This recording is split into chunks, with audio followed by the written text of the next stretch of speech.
Xin chào các bạn đã đến với channel của Nhã Yên. Thì trước khi bắt đầu cho Yên gửi lời chào đến tất cả các bạn nha. Và nếu như bạn nào chưa biết thì ở channel này các bạn có thể tìm thấy những cái trải bài về tarot của Yên, cũng như là những cái chia sẻ của Yên trên cái hành trình thực hiện luật hấp dẫn, chữa lành nội tâm ở bên trong. Thì với những trải bài á, đó đều là thông điệp chung, cũng như là những cái chia sẻ của Yên nó đều đến từ những trải nghiệm cá nhân. Vậy nên là Yên mong các bạn sẽ đón nhận một cách rất là cởi mở nha. Nếu như mà các bạn cảm thấy rằng là thông điệp nó không có diễn ra trong cuộc sống của các bạn, nó không có đúng với các bạn, thì các bạn hãy hiểu đơn giản là đó không phải là thông điệp dành cho bạn ha. Yên rất là mong những cái video khác của Yên hoặc là những cái video sắp tới của Yên á, sẽ có cái thông điệp mà bạn cần nhé.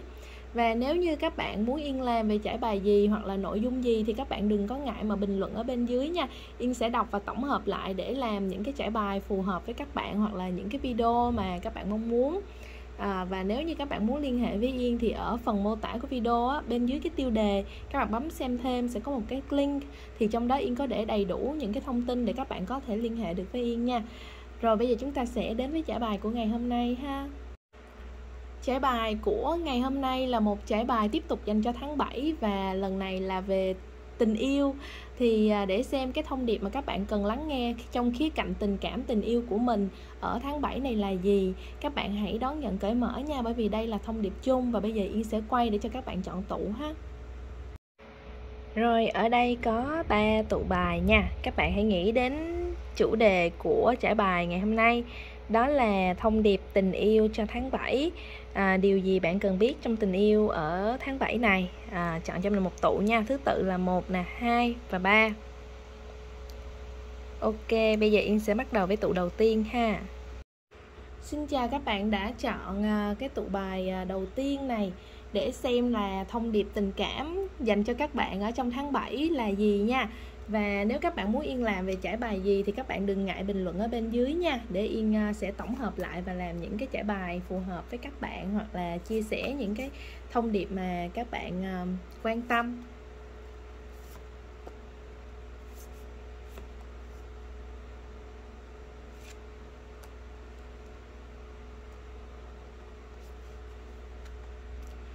Ở đây á, thì Yên thấy rằng đối với cái trải bài này thì các bạn vẫn còn khá nặng nề trong một cái mối quan hệ cũ nào đó. Các bạn có cái sự hồi tưởng ha, hoặc là có nhiều cái suy nghĩ đến một đối tượng trong quá khứ các bạn. Nó có thể là người yêu cũ, hoặc là một cái mối quan hệ mà ở đây Yên cảm thấy có khi là một mối quan hệ mập mờ, không có rõ ràng, nhưng mà để lại trong các bạn rất là nhiều những sự tổn thương cũng như là những cái suy nghĩ. Mối quan hệ này có thể trước đó đã từng mãnh liệt ha, có những cái cảm xúc mãnh liệt. Một phần nữa Yên có thể cảm thấy ở đây là các bạn trong cái mối quan hệ trước đây của các bạn thì nó có thể là có cái tính phụ thuộc là thứ nhất. Cái thứ hai là một mối quan hệ mà nó không có được công khai, nhưng mà đem lại cho các bạn nhiều cảm xúc, chẳng hạn như là một mối quan hệ tay ba, hay là một mối quan hệ mà có một đối tượng thứ ba chen giữa vào, một cái sự cấm cản nào đó. Và chính từ cái chỗ này lại làm cho cái cảm xúc của các bạn nó được khơi dậy và nó rất là cao trào. Thì rồi cái mối quan hệ đó nó gọi là cũ, tại vì có thể lẽ là hai bạn không đến được với nhau. Nhưng mà khi đã dừng lại mối quan hệ này thì Yên thấy rằng các bạn vẫn chưa thật sự thoát ra được khỏi những ảnh hưởng mà cái mối quan hệ cũ này mang lại. Các bạn vẫn còn nghĩ về người này rất là nhiều, vẫn còn bị những cái tổn thương, và đâu đó nha, một số bạn còn mong muốn rằng là mình sẽ có cái cơ hội quay trở lại với cái người này. Các bạn có nhiều những cơ hội mới, hoặc là có những người khác họ muốn tìm hiểu các bạn, hay họ muốn bước vào một mối quan hệ với các bạn, nhưng mà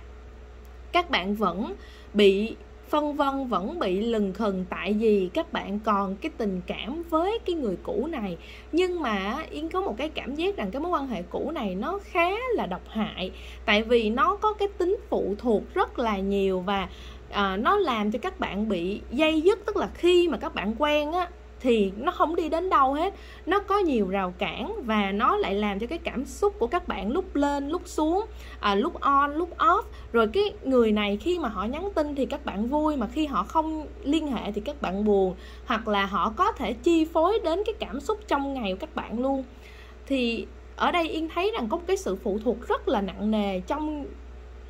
cái mối quan hệ giữa hai người, và cái điều đó nó làm ảnh hưởng đến cái đời sống tinh thần các bạn rất là nhiều. Có lẽ là các bạn khi mà đã từng ở trong cái mối quan hệ trước đây á, thì các bạn đã dành hết cả thời gian hay tâm trí các bạn để đầu tư và mong nó có kết quả, nhưng cuối cùng á, nó chỉ đem lại cho các bạn một cái sự kiệt quệ ở trong cảm xúc và kể cả là cơ thể vật lý luôn. Các bạn không có cái tâm trí để làm gì cả, hoặc là các bạn cứ mãi chạy theo một cái tình yêu nhưng mà nó lại không thật sự giúp cho các bạn phát triển một cách tốt á, một cái hướng tích cực, mà ngược lại nó còn bào mòn cái cơ thể các bạn hay là tâm trí các bạn, rồi ảnh hưởng đến những cái công việc hay cuộc sống xung quanh các bạn. Ở đây Yên thấy rằng trong tháng 7 á, những lá bài này kêu gọi các bạn là đã đến lúc các bạn thật sự là phải giải phóng bản thân mình ra khỏi mối quan hệ cũ này đi, giải phóng mình ra khỏi sự độc hại này đi, và tìm kiếm cho mình một cái sự cân bằng ở bên trong nội tâm của mình. Hãy cho phép bản thân của các bạn được chữa lành, được đối diện. Tức là có thể lẽ là cái người này họ có cái sức ảnh hưởng đến các bạn rất là lớn, rồi họ để lại cho cái lòng các bạn nhiều thương nhớ hay những cái tổn thương mà các bạn đến giờ vẫn chưa quên. Nhưng mà nếu như các bạn cứ gắn chặt cuộc sống của mình hay là phụ thuộc cảm xúc của mình vào mối quan hệ đã qua này á, thì các bạn sẽ bỏ lỡ rất là nhiều những cái cơ hội đến với các bạn, cũng như là cái hành trình mới mà các bạn xứng đáng có được. Đó chính là niềm vui, nó là những mối quan hệ chất lượng, một cái sự phát triển. Khi mà các bạn ở trong một mối quan hệ mà lành mạnh á, thì các bạn sẽ thấy rằng bản thân của các bạn á, là rất là hạnh phúc, tràn đầy năng lượng của tình yêu thương. Các bạn sẽ có cái cảm giác rằng là mình rất là bình yên, mình không có phải là hồi hộp, lo lắng, sợ hãi, không có phải níu giữ, không có phải bi lụy để mà vì một ai đó. Và các bạn có được một cái sự độc lập trong tình cảm các bạn rất là nhiều. Rồi cái đối tượng kia cũng tôn trọng các bạn, cho các bạn những cái giá trị mà tương xứng với cái sự xứng đáng mà các bạn cần có. Thì Yên thấy là ở đây nha, với những cái lá bài này á, là đã đến lúc các bạn cần phải cho bản thân của các bạn được giải phóng ra khỏi những cái năng lượng cũ rất là nặng nề, rất là độc hại, để mà cho phép mình có những cái cơ hội mới. Và những cái cơ hội này á, thật sự rất là chất lượng, rất là chất lượng, và mở ra cho các bạn những cái mối quan hệ mà lâu dài, bền vững, giúp cho các bạn phát triển, đem lại cho các bạn cái sự cân bằng ở trong cảm xúc, và không có làm cho các bạn phải cuống cuồng chạy theo một ai đó, hay là một cái điều mơ hồ, hay là một cái sự che giấu mập mờ không công khai. Các bạn xứng đáng được yêu hơn như thế. Nhưng mà khi các bạn nhận lại được cái giá trị của tình yêu cân bằng, của một mối quan hệ lành mạnh á, là cái lúc mà các bạn phải tin rằng bản thân các bạn có cái quyền như vậy. Khi các bạn tin vào giá trị các bạn xứng đáng có một mối quan hệ như thế á, thì các bạn nhìn đâu các bạn cũng sẽ thấy những cái cơ hội tương ứng với cái niềm tin các bạn. Khi các bạn vẫn còn nghĩ rằng mình không có ai yêu mình như cách mình mong muốn, hoặc là phải chính là cái người cũ này thì mình mới hạnh phúc, thì chỉ khi mà các bạn vẫn còn giữ cái suy nghĩ đó nha, thì các bạn tự đóng luôn tất cả những cái cánh cửa mở ra cho các bạn. Mà nếu như các bạn hãy nhìn lại một chút xíu rằng có phải là khi chúng ta đến với bất cứ một mối quan hệ nào trong cuộc sống này, chúng ta đều mong muốn rằng là chúng ta sẽ được hạnh phúc, chúng ta sẽ có niềm vui, chúng ta sẽ có một cái thành tựu nào đó không? Vậy thì qua một cái quá trình các bạn trải qua với cái người mà các bạn vẫn luyến tiếc, vẫn chờ mong, vẫn ngày đêm ngóng trông hay phụ thuộc vào đó, các bạn có được cái giây phút nào bình yên trong suốt cái khoảng thời gian mà các bạn đã gắn kết với cái người này, hay kết nối với cái người này hay chưa? Các bạn đã đánh mất cái sự bình yên các bạn bao lâu rồi? Và đến khi nào thì các bạn mới cho bản thân các bạn được bình yên trở lại, được hạnh phúc trở lại? Nếu như đây thật sự là cái người mà dành cho các bạn, thì tại sao trong suốt cả quá trình như thế các bạn lại không có được cái sự bình yên thật sự? Một mối quan hệ đúng nghĩa, vững vàng và phát triển lâu dài, bền vững, lành mạnh thì nó phải đem lại cho các bạn một cái cảm xúc của tình yêu thương, của sự trân trọng, của sự bình yên. Vậy thì cái người này có đem lại cho các bạn những cái giá trị đó hay không. Nếu như không có thì đã đến lúc các bạn cần phải đặt cái dấu chấm hỏi cho mối quan hệ này, là mình có nên tiếp tục hay là không, mình đã đến lúc chữa lành cho bản thân của mình hay chưa, và mình đã đến lúc buông mối quan hệ này để cho phép mình được hòa mình với những cái cơ hội tốt đẹp hơn, với những cái người trân trọng mình hơn, và bước vào một cái hành trình mới chờ mình, kết thúc ngay cái hành trình cũ này. Thật ra cái hành trình mà các bạn gắn kết với cái người cũ mà đem lại cho các bạn nhiều cái cảm xúc tiêu cực như vậy á, nó cũng là một trong những bài học rất là sâu sắc trên hành trình các bạn. Quan trọng là các bạn có nhận ra cái bài học đó hay không. Và Yên nghĩ rằng cái bài học đó ở đây chính là cái tình yêu thương lớn lao đối với bản thân của bạn. Khi mà bạn nhận ra rằng bản thân của bạn xứng đáng được yêu thương hơn bao giờ hết, xứng đáng có được sự bình yên, và mình đã quá là mệt mỏi khi phải chạy theo một đối tượng mà họ giống như là vờn mèo bắt chuột với mình, họ không trân trọng cảm xúc của mình. Và lẽ ra là nếu như mình nhận ra sớm thì mình đã có được cái sự bình yên đó rồi. Nhưng bây giờ cũng không có muộn đâu các bạn. Nó chỉ gọi là muộn khi mà chúng ta kết thúc hẳn cái hành trình trên cái cuộc đời này, mà chúng ta vẫn cứ mãi đắm chìm với một cái ảo tưởng về cái tình yêu mà nó không có đem lại cho mình hạnh phúc. Còn bây giờ các bạn vẫn còn kịp và vẫn còn sớm luôn. Các bạn phải nhận ra và cho bản thân các bạn một cơ hội. Thì cái tháng 7 là một cái tháng để mà các bạn nhận ra là học hỏi và chữa lành từ những cái trải nghiệm trong quá khứ này, để rồi sau đó các bạn sẽ là người mở cái cánh cửa mới, cho phép những cái mối quan hệ chất lượng, những cái người thật sự yêu thương các bạn, những người thật sự đem lại cho các bạn những giá trị chân thật nè, sự phát triển về bản thân nè, rồi sự bình yên. Lúc đó những người đó họ sẽ tới, và các bạn sẽ thấy rằng là mình đã bỏ lỡ cái viên ngọc quý giá đó quá là lâu rồi. Ok, đó là thông điệp ở đây dành cho những bạn đã chọn tụ bài này. Đã đến lúc đi tìm kiếm sự cân bằng ở trong nội tâm các bạn, chữa lành những cái tổn thương đã qua, dám buông bỏ những điều không còn phù hợp nữa, để mà sống xứng đáng cho cái hành trình của mình. Bởi vì bản thân các bạn rất là tuyệt vời. Ok, rất là muốn được nghe câu chuyện các bạn, cũng như là chia sẻ các bạn về cái trải bài này, hoặc là câu chuyện tình cảm ở đây. Hãy bình luận bên dưới cho Yên đọc với nhé. Còn bây giờ Yên sẽ chuyển qua tụ bài tiếp theo ha. Xin chào các bạn đã chọn tụ bài số 2 để xem là thông điệp tình cảm dành cho các bạn ở trong tháng 7 này là gì nhé. Nếu các bạn muốn Yên làm về cái trải bài gì thì các bạn đừng ngại mà bình luận ở bên dưới nha, để Yên sẽ tổng hợp và làm những trải bài hoặc là chia sẻ những video phù hợp với yêu cầu của các bạn. Và đây là một trải bài chung nên các bạn hãy đón nhận cởi mở ha.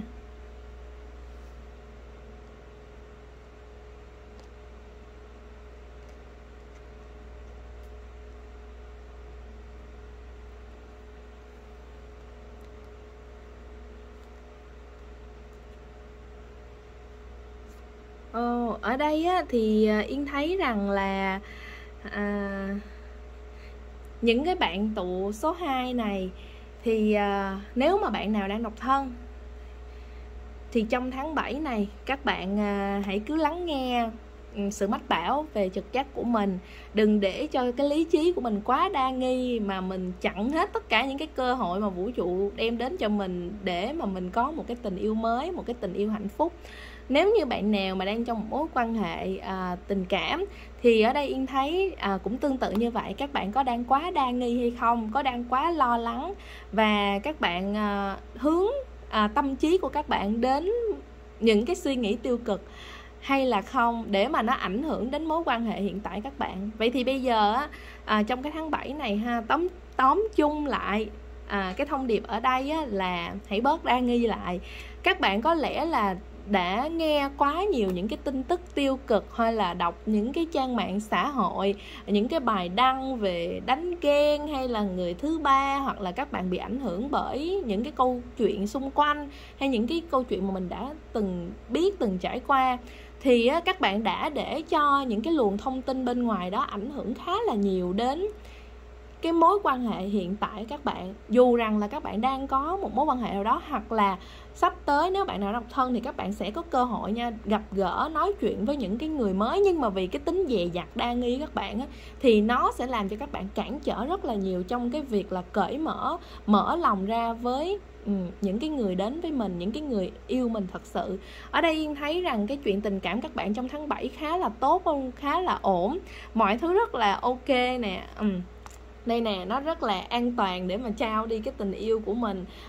Tin tưởng cái đối phương của mình một chút xíu, hãy suy nghĩ một cách tích cực cho cái khía cạnh tình cảm của các bạn, mọi thứ rất là ổn luôn. Và ở đây nếu như mà các bạn có những cái điều nào mà các bạn nghi ngờ, hoặc là các bạn cảm thấy chưa có ổn về người yêu của mình hay là cái người mà mình đang tìm hiểu á, thì các bạn hãy cứ sử dụng những cái lời nói thẳng thắn rõ ràng để mà trao đổi làm rõ với đối phương của với đối phương của các bạn. Thì khi mà các bạn có cái sự trao đổi một cách chân thành, tích cực ha, mình không có phải kiểu ghen tuông hay là mù quáng hay là quá sợ hãi, mà mình đặt ra những cái giả thuyết, rồi từ đó nó chính là cái áp lực đè lên mối quan hệ các bạn, dù là các bạn đang có người yêu hay không có người yêu. Nhưng mà ví dụ như cái mối quan hệ các bạn đang rất là ổn luôn, rất là vui vẻ, rồi bây giờ khi các bạn bị ảnh hưởng nha, cái suy nghĩ các bạn là bây giờ nhiều người có người thứ ba, hay là bây giờ đàn ông thì thay lòng đổi dạ, hay là phụ nữ thì quen lúc 2-3 người. Khi mà các bạn có cái suy nghĩ đó thì bắt đầu các bạn sẽ đa nghi với cái người ở bên cạnh của mình. Và khi các bạn đa nghi á, thì nó sẽ dẫn tới là các bạn sẽ có những cái cảm xúc rất là khó chịu, rất là bực bội, và các bạn sẽ bắt nhặt những cái lỗi nhỏ của đối phương, dù rằng người đó họ không có cái gì hết. Và khi đó mình sẽ có những cái hành động, những cái lời nói nó ảnh hưởng đến mối quan hệ mà mình đang tìm hiểu, hoặc là mình đang kết nối. Đó là một cái điểm mà các bạn cần lưu ý ở trong tháng 7 này. Có thể là những cái năng lượng tiêu cực ở xung quanh á, những cái câu chuyện ảnh hưởng đến các bạn rất là nhiều, và nó làm cho cái phán đoán, cái sự nhận xét của các bạn nó bị lệch đi theo một cái hướng không có được tích cực nữa. Và lúc này á, là cái lúc mà các bạn cần phải nhận ra rằng là bản thân mình có thật sự bị sa đà vào cái sự tiêu cực đó hay không. Nếu như có thì mình cần phải tỉnh lại và mình nhìn nhận mọi thứ đúng như những gì nó đang diễn ra. Nếu như không có cái gì đáng nghi ngờ hết thì tại sao mình không dành thời gian đó để vui vẻ, để mà hết lòng, để mà cởi mở với đối phương? Tại sao mình cứ phải nghi ngờ họ khi mà họ chẳng làm cái gì sai cả? Cái lúc đó là các bạn đã lãng phí rất là nhiều cái thời gian các bạn cho những cái chuyện không đâu, và nó có thể dẫn đến những cái kết quả không có mong muốn trong cái tình yêu của mình. Nếu bạn nào mà đang chưa có người yêu á, thì với cái tâm thế mà các bạn luôn dè chừng, luôn sợ bị lừa, luôn mà nghĩ người ta là người xấu, thì làm sao mà các bạn có người yêu được? Cái người đó cho dù họ có tốt đến cỡ nào thì họ thấy cái tính đa nghi các bạn, họ cũng sẽ rất là nản luôn. Bởi vì không có ai mà bước vào một mối quan hệ bền vững khi mà không có niềm tin cả. Chúng ta phải có cái nền tảng niềm tin rồi chúng ta mới có thể phát triển được cái tình yêu của mình, đúng không các bạn ha? Thì ở đây Yên thấy rằng mọi thứ là các bạn đang để cho cái cảm xúc, cho cái suy nghĩ của mình nó đi theo hướng tiêu cực, để mà nó dẫn đến những cái hành động tiêu cực và nó ảnh hưởng đến mối quan hệ các bạn. Thì cái điều này á, nó cũng liên quan đến luật hấp dẫn, và Yên cũng có chia sẻ ở trong cái chuỗi làm chủ luật hấp dẫn á. Thì nếu bạn nào chưa xem thì các bạn có thể xem nha. Rồi, thì nếu như mà bây giờ trong cái hiện tại các bạn, cái mối quan hệ các bạn trong tháng 7 này mà các bạn thấy cái người đó họ có cái vấn đề thiệt, ví dụ như họ nhắn tin với một cái đối tượng khác giới nào đó, các bạn thấy vậy luôn, hoặc các bạn thấy họ có sự trao đổi nào đó làm cho các bạn nghi ngờ, thì các bạn hãy hỏi một cách rõ ràng, thẳng thắn, đừng có giấu cho riêng mình. Hãy thảo luận, hãy nói chuyện với nhau để làm cho ra lẽ, nhưng mà không phải với một cái tinh thần gọi là hoạch hoẹ khó chịu, mà đơn giản là mình chỉ đang trao đổi thông tin để mình có một cái nhìn khách quan hơn, mình có một cái luồng thông tin nó chính xác hơn. Và mọi thứ các bạn hãy cứ từ từ kiên nhẫn để giải quyết. Đừng có để cho cái cảm xúc gọi là trong cái lúc mà mình nóng giận, hay lúc mà mình nghĩ lung tung đó, thì cái lúc đó cái cảm xúc của mình nó không có tốt. và nó sẽ dẫn đến mình có những cái lời nói hay những cái hành động không có ok và nó ảnh hưởng đến mối quan hệ của mình, thì mình nên tránh. Hãy giải quyết mọi thứ trong cái trạng thái là bình tĩnh. Và ở đây Yên thấy là không có cái vấn đề gì đâu, thật sự luôn. Mối quan hệ các bạn rất là ổn. Nếu bạn nào đang độc thân thì những cái người đến với các bạn trong tháng 7 này cũng khá là ổn luôn. Và cái cảm xúc bên trong Yên thấy rằng các bạn cũng có sự rung động với cái đối tượng mới. Mà đối với những bạn đang độc thân thì các bạn có cái sự rung động đó, nhưng mà chính do cái tính đa nghi thì các bạn dè chừng. Thì chỗ này nếu các bạn rung động thì ok, cứ nhận lời nha, cứ hẹn hò đi, cứ tìm hiểu đi, và mình chỉ giải quyết với những cái gì mà nó rõ mồn một ra mình thấy thì mình giải quyết một cách nhẹ nhàng, tế nhị, văn minh. Rồi nếu như mình thấy ổn thì mình ok, mối quan hệ mình vẫn tiếp tục. Còn nếu như mà nó thật sự bất ổn thì mình dừng lại cũng đâu có muộn đâu. Nên ở đây thì thật ra cái đó là một cái điểm thêm thôi, chứ Yên thấy rằng mọi thứ trong cái mối quan hệ của bạn rất là tốt trong tháng 7 này luôn. Chúc mừng các bạn nha. Chỉ cần là đừng có để cho suy nghĩ của mình bị đi sai đường là được rồi. Hãy lắng nghe đối phương của mình nhiều hơn. Hãy cho phép mình được nghe, cảm thông và chia sẻ với câu chuyện đối phương của mình. Đôi khi là mình hiểu lầm họ đó, và mình hiểu lầm mà mình không có tìm hiểu cho kỹ thì sau đó có thể là mình sẽ có những cái hối tiếc mà mình không có sửa được đâu. Rồi, đó là thông điệp ở đây dành cho những cái bạn đã chọn cái tuổi số 2 này. Một cái tuổi rất là bình yên, rất là nhẹ nhàng và cần nhiều sự trưởng thành, chín chắn trong cái cách xử lý tình huống hoặc là trao đổi thông tin cũng như giải quyết những cái vấn đề hiểu lầm. Còn lại mọi thứ rất là ok. Hãy tin tưởng cái người yêu của bạn hay là cái đối tượng bạn đang tìm hiểu. Hãy cho phép mình được mở lòng hơn, và hãy loại bỏ những cái câu chuyện bên ngoài đi. Những câu chuyện đó không có phải là bạn. Và nếu như bạn để cho chính bạn bị ám ảnh vào những cái câu chuyện ở bên ngoài đó thì cuộc sống của bạn sẽ không có còn là chính bạn nữa, mà bạn sẽ sống theo cuộc sống của rất là nhiều người xung quanh. Ok nha, Yên rất là muốn được nghe câu chuyện các bạn cũng như là chia sẻ các bạn về trải bài này. Hãy bình luận ở bên dưới cho Yên đọc với nha. Còn bây giờ thì Yên sẽ chuyển qua tựa bài tiếp theo ha. Xin chào các bạn đã chọn cái tựa bài số 3 ha, để xem là thông điệp tình yêu dành cho các bạn ở trong tháng 7 này là gì. Và nếu như các bạn muốn Yên làm về trải bài nào tiếp theo thì các bạn hãy bình luận ở bên dưới nha. Yên sẽ tổng hợp lại và làm những cái trải bài cũng như là những cái video chia sẻ phù hợp với yêu cầu của các bạn.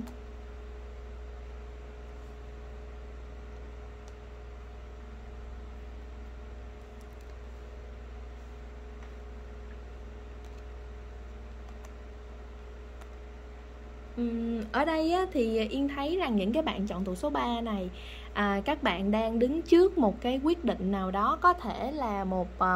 bước tiến mới trong mối quan hệ của các bạn. Ví dụ như là các bạn mà đang tìm hiểu một người nào đó thì bây giờ là đã đến lúc mà người đó muốn một cái sự xác nhận từ các bạn, hoặc là các bạn đã tìm hiểu một khoảng thời gian rồi, đây là lúc để ra mắt gia đình, hay là các bạn chuẩn bị kết hôn, tiến đến với nhau, muốn có con với nhau chẳng hạn đó. Các bạn muốn có một cái sự gắn kết nào đó, một cái bước tiến nào đó ha, tùy theo từng giai đoạn các bạn. Đây là một cái trải bài chung thì các bạn hãy chắt lọc cái thông tin mà nó phù hợp với cái hoàn cảnh của các bạn ha. Thì ở đây Yên thấy rằng khi mà các bạn đứng trước cái sự chuyển giao giữa một cái giai đoạn cũ lên một cái giai đoạn mới, và cái giai đoạn mới nó có cái tính gắn kết hơn thì bắt đầu là các bạn có nhiều cái sự lo lắng. Cái lo lắng ở đây Yên thấy rằng có thể là các bạn sợ rằng là mình chưa có đủ khả năng, mình chưa có sẵn sàng, hoặc là mình sợ mình bị mất cái tự do.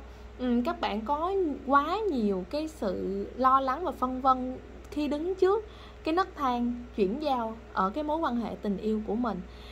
Thì ở đây Yên thấy là mọi thứ nó thật sự nó rất là bình thường, và nó gần như là những cái giai đoạn gắn kết thay đổi mà gần như là các cặp đôi hay là trong nhiều mối quan hệ nó cũng sẽ như vậy. Thì từ mới đầu là sơ rồi đến thân, rồi đến gắn kết với nhau, thì nó là một cái tiến trình bình thường. Và có chăng là các bạn đang lo lắng quá là nhiều, bởi vì có lẽ ở đây Yên thấy nếu mà bạn nào mà tương ứng với cái tụ bài này thì các bạn là người khá là phóng khoáng, thích cái sự tự do, không có thích những điều ràng buộc, và các bạn có nhiều cái mối quan hệ về bạn bè, về những cái niềm vui ở bên ngoài xã hội, nên đó là các bạn sợ rằng khi mình gắn kết, khi mà mình có cái sự ràng buộc với một ai đó trong chuyện tình cảm thì mình sẽ phải đánh mất đi những cái niềm vui khác của mình. Thì Yên thấy rằng á, là đó chỉ là những cái gì mà các bạn đang mường tượng ra ở trong trí não các bạn thôi. Chứ còn bây giờ các bạn, kể cả cái việc là bước lên cái nấc thang này các bạn còn chưa bước, thì làm sao các bạn biết được rằng á, là cái gì các bạn sẽ nhìn thấy ở phía trước. Giống như ở đây nè, các bạn thấy cái hình ảnh của cái người này ha, trong lá bài á, thì họ nhìn thấy đây là núi, ok, họ nhìn thấy đây là núi thì họ nghĩ rằng nếu như mà họ bước lên trên những cái bậc thang này thì họ cũng sẽ nhìn thấy đây là núi. Giống như khi các bạn nghĩ rằng các bạn gắn kết với một ai đó hoặc là kết hôn với một ai đó thì các bạn sẽ cần phải lễ nghi gia đình, hay là làm dâu làm rể, hay là phải có con, và các bạn chưa sẵn sàng. Nhưng mà cái bức tranh đó các bạn chỉ đang nhìn ở cái việc rằng là các bạn có thể nhìn từ những người xung quanh các bạn. Nó chưa chắc là một cái sự thật trong cái cuộc sống của các bạn. Chỉ khi các bạn bước lên đây ha, các bạn hình dung khi các bạn bước lên đây, có khi cái cảnh tượng các bạn nhìn á, ở những cái bậc thang này các bạn sẽ thấy nó khác. Thì khi mà các bạn phải dấn thân vào rồi, các bạn phải là cái người ở trong cái hành trình đó rồi, thì cái nhìn các bạn á, nó mới dần dần được hé lộ và nó mới đúng đắn hơn. Và ở từng cái bậc thang hay là từng cái góc độ trong cuộc sống của mỗi người á, chúng ta sẽ có những cái khía cạnh rất là giống nhau, sẽ không có ai có cái cuộc sống giống ai cả. Và những cái gì mà mình đang thấy ở những người xung quanh thì đó là mình thấy cuộc sống của họ thôi. Nhưng mà nếu như mình bước vào cái giai đoạn đó thì có lẽ là mình khác hoàn toàn họ thì sao? Vậy thì quan trọng ở đây á, là do cái quan điểm, cái tư tưởng các bạn trong một mối quan hệ như thế nào, trong cái sự gắn kết đó ra làm sao. Và các bạn hãy trao đổi, hãy thảo luận với đối phương, với cái người mà các bạn gắn kết đó,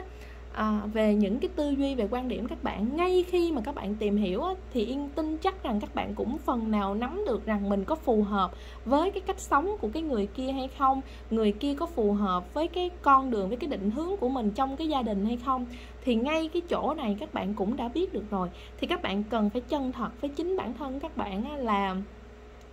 mình có hợp với cái người này, với cái cá tính, với cái quan điểm này hay không. Ví dụ như có những cái chuyện về sở thích, về cái cá nhân, mình hoàn toàn có thể là tôn trọng sự tự do của người kia, nhưng mà trong cái quan điểm sống, trong cái cách đối nhân xử thế mà có một cái điểm nào đó mình cảm thấy không hài lòng, hoặc trong hoàn cảnh gia đình có một cái gì đó mình cảm thấy chưa phù hợp, thì ngay cái chỗ đó các bạn là người nhận thức được rõ nhất rằng các bạn có thể chấp nhận được hay không. Và Yên thấy rằng có nhiều bạn á, trong những cái hoàn cảnh như vậy các bạn rất là sợ nói lên cái sự thật ở bên trong lòng của mình, bởi vì các bạn có thể sợ rằng là mình đánh mất đi một cái mối quan hệ lâu năm, hoặc là mình sẽ không tìm được một ai khác tương tự như vậy. Nhưng mà các bạn cứ hình dung nha, nếu như bây giờ các bạn phớt lờ lấy những cái cảm xúc chân thật hay là cái tiếng nói bên trong, cái sự khác biệt các bạn mà các bạn không có trao đổi với cái người kia, thì rồi cái mối quan hệ đó các bạn cắn răng đi, chịu đựng để mà bước tiếp.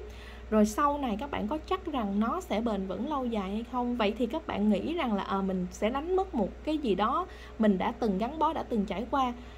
nhưng mà mình có chắc là đi lâu dài được hay không? Nếu như mình không chắc á, thì tại sao ngay bây giờ mình không nói rõ ra để mà mình còn có cái thời gian cho mình quyết định? Mình hoàn toàn có thể sẵn sàng, kể cả cái việc là không có được sự thống nhất với đối phương thì mình sẽ rời khỏi, buông đi để mình có một hành trình khác tốt hơn. Thì đây là cái lúc để các bạn